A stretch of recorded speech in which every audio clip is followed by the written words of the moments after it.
I just want to share something that I believe that God has been laying upon my heart, and something I believe that can really touch and inspire somebody. I was just thinking as a believer about holiness, and in this day and age, the importance and the need of holiness. Pertaining what I want to share, what does the word holiness mean when we look at it from a biblical point of view? Holiness, obviously, every believer has been consecrated to live a holy life before God. But in terms of what I want to speak about purity and integrity of moral character. And that had me thinking some years back when I attended a men's camp, Christian men's camp. And on this men's camp, this one guy got up and he was testifying. And he was testifying about his father. His father is a very, very well-known minister of the gospel. Very well-known even up till today. And he got up and he pointed to his father and he said, the same man that you see here today is the same man that we have at home. And when I heard that statement, it gripped my heart. And I began to think to myself, and I'm speaking within myself, and I'm saying, Lord, I want to be just like that man. And how many of us today, when we really break down and look at our life, how many of us today can really say that statements about our life? The same man that we have in public, the same man that we have at work, the same man that we have in the community is the same man that you get at home. And that's really the testament that every believer should have. I don't want to be like a chameleon. In front of my friends, I'm a different person. In front of my colleagues, I'm a different person. At work, at church, I'm one person. And at home, I'm a different person. I don't want to be a person that wears two hats. I want to be a constant, faithful believer for the Lord Jesus Christ. And this really convicted me. And I've been saying, Lord, change me.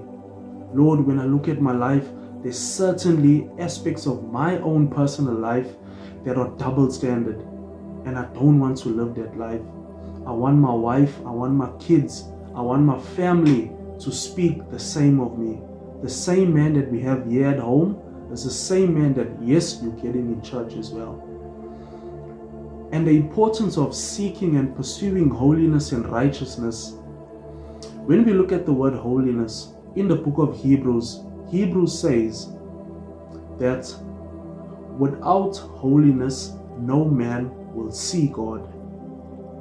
And in this context, what the writer of Hebrews is saying is that without holiness, no man will see God. For example, I am a believer of Jesus Christ. Now, if me in my workplace, if I am living the life that is pleasing before God, if I am living the life that Jesus Christ wants me to live, a holy life, a life that is consecrated to Him, then unbelievers can look at my life and see through my life that there is a God. And so through my life, I now have a doorway into ministry to that unbeliever, and I can witness to that person. And how many people today can really say that? And it goes for myself as well. How many people can say that I'm truly living a life that is pleasing and satisfying before God? Because imagine if everybody were wicked. Imagine if everybody lived a rebellious life. How would people know that there is a God? But through the life that you live, through the holiness of your life, people can look at you and say, wow, there is a God. Tell me about your God. I want to know more about Him. And then you can tell them about Jesus Christ. And so holiness is not just important for ourselves. Holiness is important for other people, because it's important what other people think about God, especially unbelievers. It is very important, because what they think about God and how they view God is very, very important, because that's the doorway for Jesus Christ into their life. I hope this has really encouraged you. I hope this has blessed you. And I pray that with all that is within you, that you pursue holiness and righteousness. God bless you.